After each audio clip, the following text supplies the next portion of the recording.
It came to the U.S. sometime in probably the early part of the 20th century. The first report was 1954, and it expanded and expanded, and every county in Illinois has it, every county in Iowa has it, most of southern Wisconsin, most of Indiana. It's expanding in the Dakotas, so yeah, it's everywhere soybeans are grown. How do we get rid of it? You don't. So you don't get rid of it. Eradication is not a possibility. But there are control strategies to limit the issue. So rotation out of soybeans. So soybean is a great host. Corn is not a host. Wheat is not a host. So rotating will limit the buildup of SCN. It won't get rid of it because of the biology of the nematode. And then the other control strategy that is always recommended is resistance. So most farmers now are probably planting resistant varieties, even if they don't know it. And so it's very likely you are controlling it. There are a few susceptible varieties still out there on the market. But yeah, it's likely you're controlling it to a certain extent.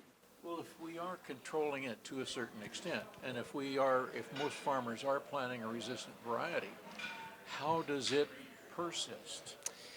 Well, so one issue is that we have very sort of diverse populations of nematodes out there. And so there are populations out there that can reproduce and grow on the main resistant variety or the main source of resistance that we're deploying. And so those populations that are able to grow and reproduce on those sources of resistance, they'll have babies, and then those babies will have babies, and you get a buildup. And so slowly over time, and we're talking years here, the SCN populations can shift such that they're able to reproduce on this source of resistance. And that's really where we're at now, is we're in that transition period where the main source of resistance that we've been using, called 88788, is becoming less effective. It's still has efficacy compared to susceptible, but it's not as effective as it was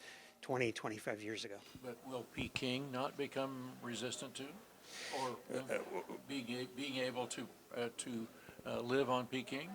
Yeah, and that's the risk, is that so the other big source of resistance, and I say big loosely because probably only 10% of commercial varieties have Peking. But if we use Peking enough, yes, the nematode will start to adapt to it. I mean, this is really sort of fundamental biological principles. Just like you use the same herbicide over and over and over again, and herbicide for herbicide-resistant crops, and eventually the weeds start to adapt. So it's inevitable. You try to using the same control strategy, and nature has a way of clawing back. So there's really no chemical opportunity to decimate the soybean systems.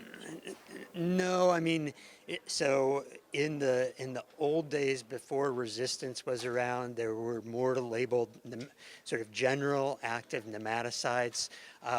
Nowadays, for soybeans, there's really no, at least in Illinois, no sort of general nematicides. There are seed coat nematicides that are available out there, but even those companies that produce them, they're not advertising them as eradicants.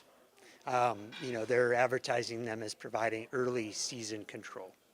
So yeah, so no, there's nothing out there that will eradicate it. So farmers just gotta suck it up and live with it then.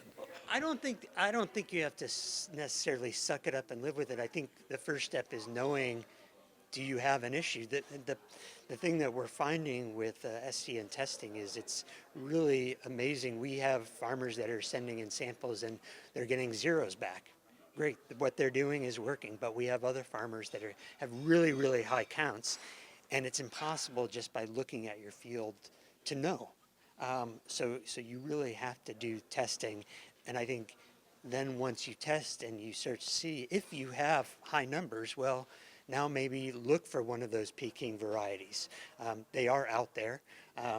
depending on where you are in Illinois or where you are in the country, there's more or less of them.